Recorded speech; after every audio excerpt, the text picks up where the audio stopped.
So Annie's going to help me out here demonstrating what I think is one of the best accessory exercises for squats for a powerlifter.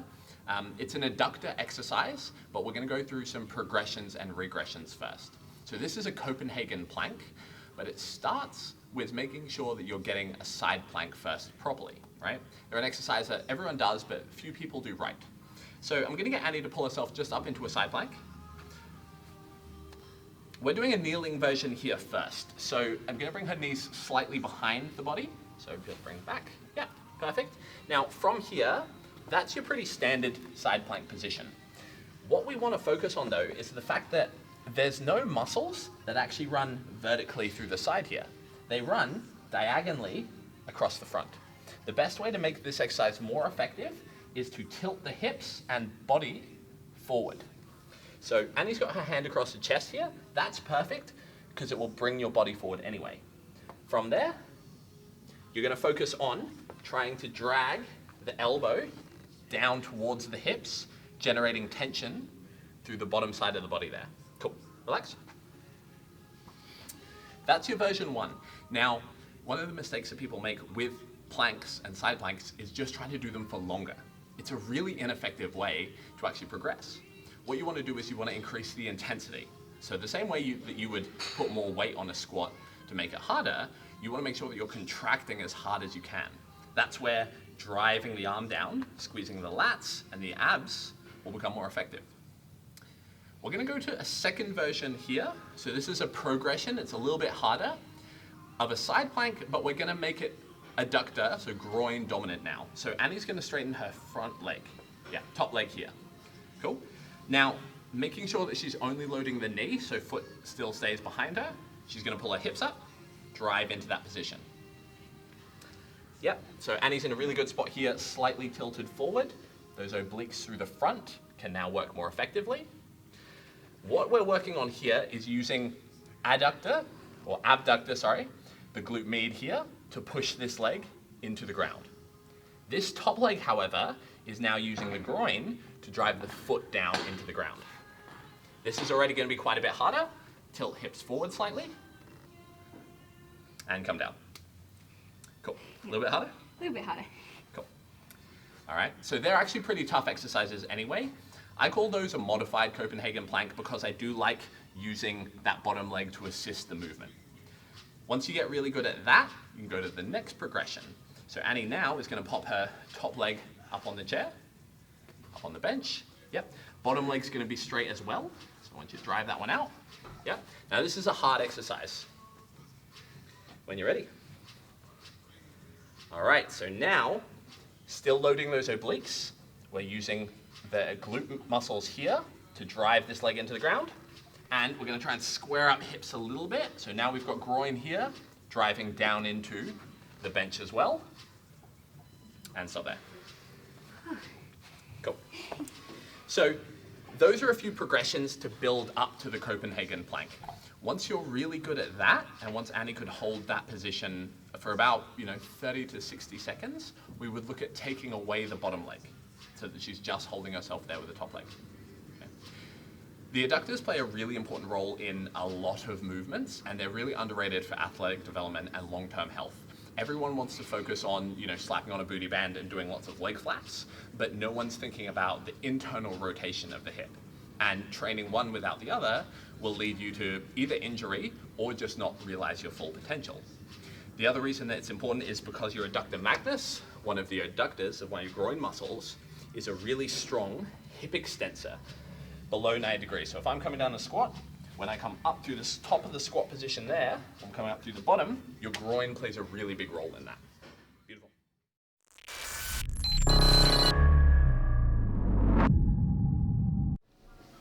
Want to do a gun flex? How's your posing? How's my posing? Yeah. Horrible. Give us a gun show. Cool. There's a video. There's a video of that. Annie's here, so we're going to do a little bit more booty than we normally would do, but it'll be a good chance for me to actually see how I go on some of the bikini exercises. So, you excited? I'm super excited. So I really like starting with actually hamstrings and glutes first. So we're going to do prone hamstring curls just because it's a favorite, and we were going to do Smith machine hip thrusts, but we've moved to barbell hip thrusts.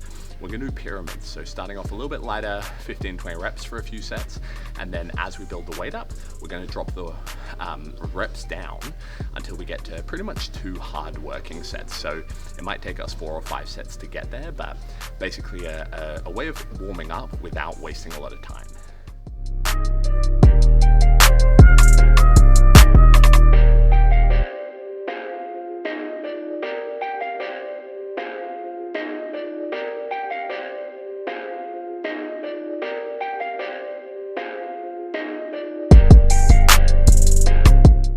That people make when they're using machines is thinking about the fact that the machine's gonna, that doesn't even make sense. One of the things about machines is they give you a lot of stability. That's a really good thing. But a mistake that people make is relying on the machine. When you're in something like a hamstring curl, it's not just a hamstring exercise, it's a whole body exercise. Really important that you're grabbing onto the handles, really lock your whole body in, lock your lats in, and then make sure the pelvis doesn't move around when you're doing it.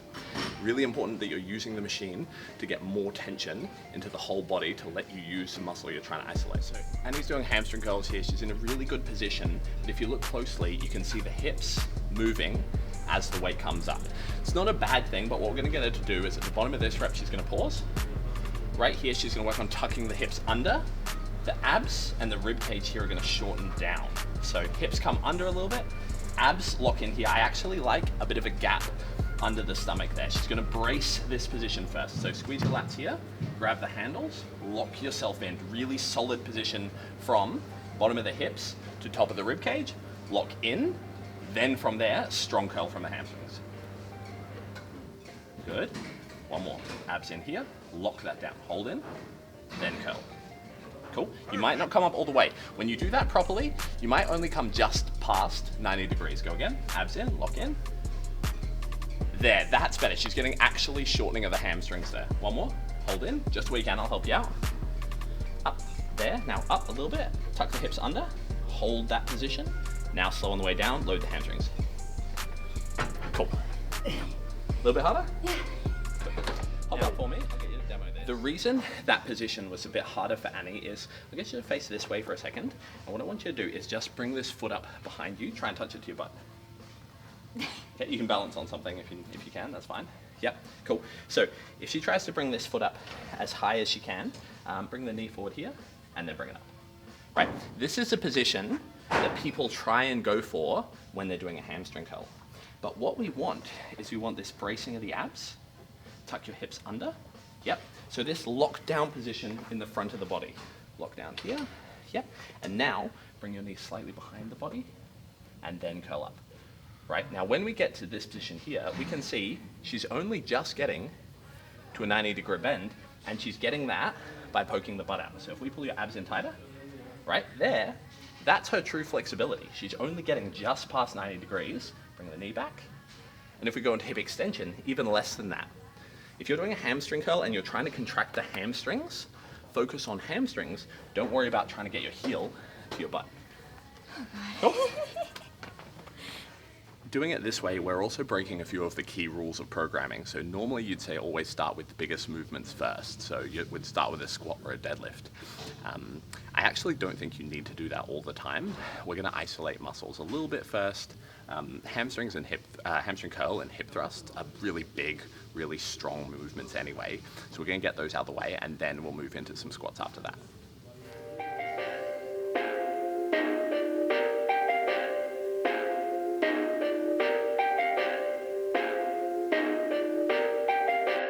Perfect.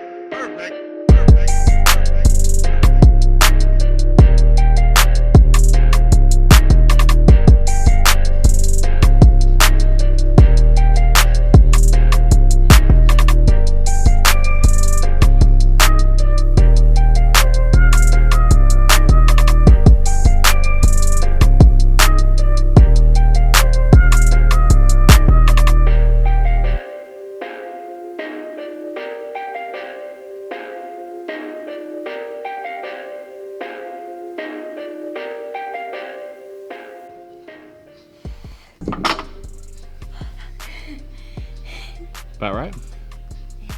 How was that? Good. Perfect. Do you want more? Can you give me more? Give me a minute. Nah, you're right. Oh. We're going to go through something that's really, really fundamental, and not a lot of people know this. Until you learn how to properly control your pelvis, you're never going to get the glutes that you want, right?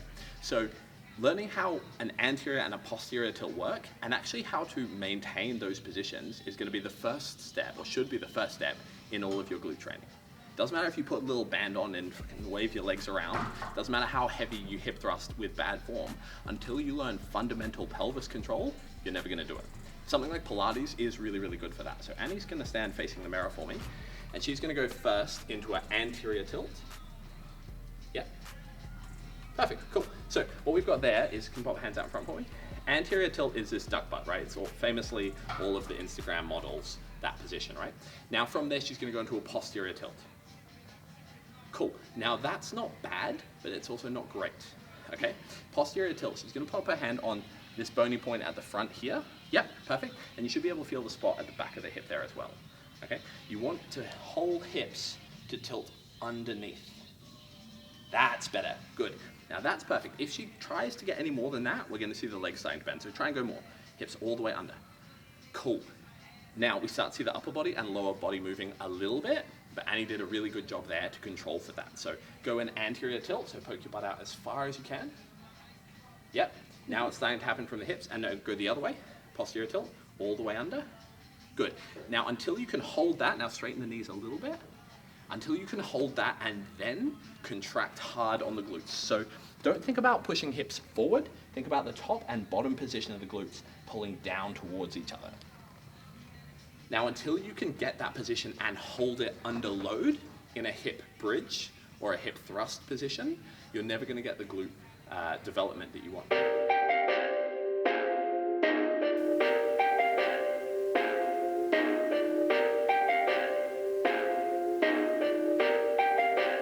Perfect. Perfect. Perfect. A really important thing with your squat is to make sure that your bar path is vertical. So from the footage, you can see that when Annie's squatting, the bar is actually going straight up and down. So that's super important, right? That's a tick. If you've got long levers, like Annie does, long femurs, she's probably going to lean forward quite a lot when she squats, okay? But if you want an efficient squat pattern, you also don't want to lean forward any more than you need to. It's going to shift load onto your glutes, which is great, but also onto your lower back. So the first thing to check is, for someone like Annie, for instance, can you show me what your ankle range of motion is? So knees as far as she can forward over the toes. Now that's insane, right? Sit down on your butt, go all the way down. That's a perfect ass to grass squat, right? So if she can achieve it there, then there's no reason she shouldn't be able to. And look at this spine position here, pull your shoulders back if you can. That is one of the best squats we've seen. Okay, so stand up. Why can't I do it? What I'm gonna say, without knowing too much of her prior history, is she's probably had a few not so great cues from previous coaches. Okay, now the quickest way to shut off someone's ankle mobility is to ask them to push the knees out really wide. So go into your squat position now, and what I want you to do is think about that you've got the bar on the back, and try and really spread your hips as wide as you can as you go down. Okay, so even there, that range is really good. Okay, come back up. Now, just put your hands out in front and just squat. If your knees cave in, whatever, just collapse, just go to wherever you feel comfortable. Right, that's a beautiful looking squat. So now, if you can do that unloaded, this is really rare. You don't often see people who squat better unloaded than they do under a bar. Something is going on in that patterning. So today we're gonna spend a little bit of time trying to figure out what that is. Okay. So what do you think about when you're squatting? What cues have you been, what do you just think about yourself? Yeah. Driving through my heels.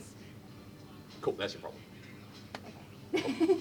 Driving through my heels. Drive through your heels. Do a squat, drive through your heels. Okay. Now, why do you stop there? Can you go lower? Cool. Does that feel more or less comfortable? No. Cool. Okay, perfect. Awesome. In that case, that's as low as you squat from now on. Okay. Do it again. What else do you think about when you squat? I think about my lower back, whether it's going under or not. Okay. Yeah. Cool. Okay.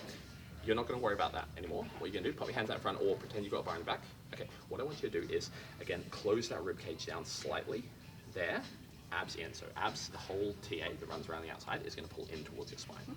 Brace that stronger, and now your six pack is going to close you down a little bit here. Okay. When you take a breath now, I want you to breathe into your lower back. Big breath in, and lock down on your abs. Okay, go again, relax. It's breathing. Now that time when you breathed in, I said breathe in, and you went, and you breathe in all to your neck. I want you to try and breathe in, and really let your rib cage open up and drop down. Try and breathe into these ribs. Okay, yes, you breathed out. Take a couple of breaths. Try and go again. Try and breathe into your stomach. And then lock down on it. Okay, now squat. Hold that. Relax. Go one more of those. Perfect. Take a breath. Don't lose position. I want you to go one more of those. Push down through the ball of your foot as well.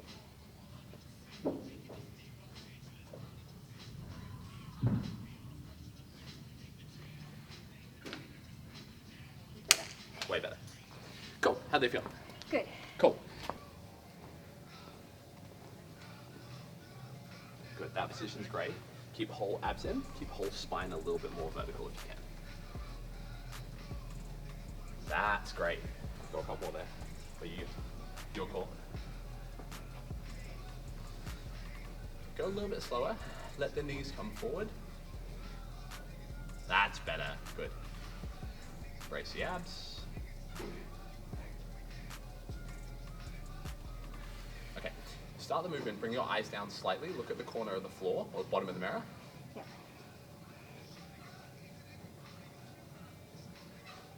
Cool, say hi. You rack it in if you want. One more.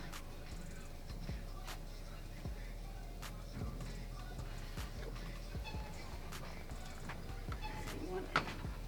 Nice. Cool. Let's see if we can do it again, eh?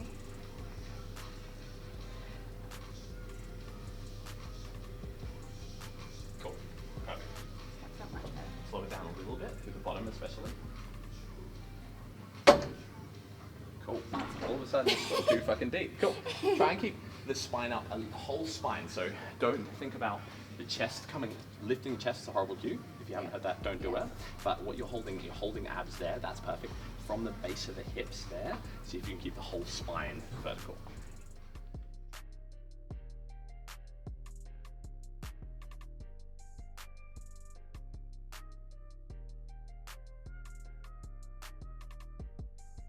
A lot of the advice that people get about, long femurs mean that you should have to lean forward when you squat.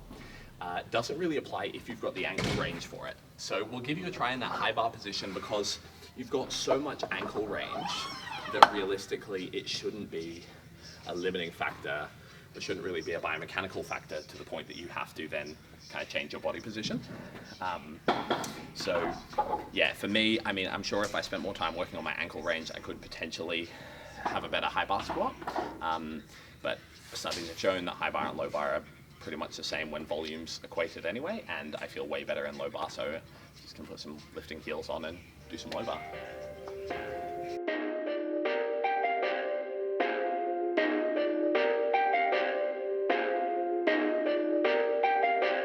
Perfect. Perfect.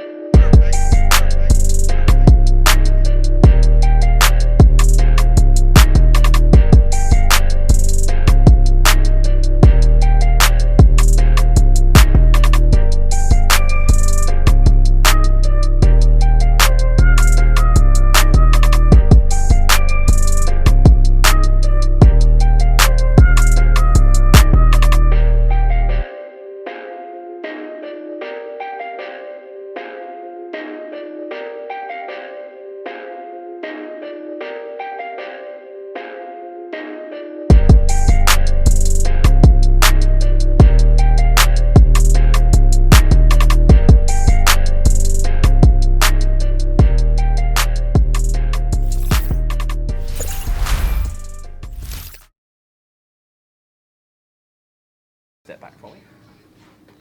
Step forward. And then up and down. No, I'm kidding. You're fine. That's Cool. What am I trying to say? To get good glute traction, I guess. I don't know. Sure, we'll go with that. Nah, I want to go. Okay. If you want a.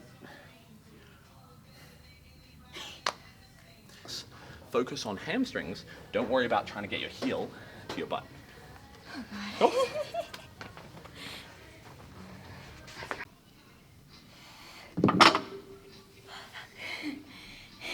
About right? How's that? Good. Perfect. Do you want more?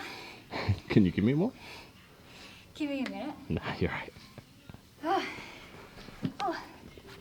Go.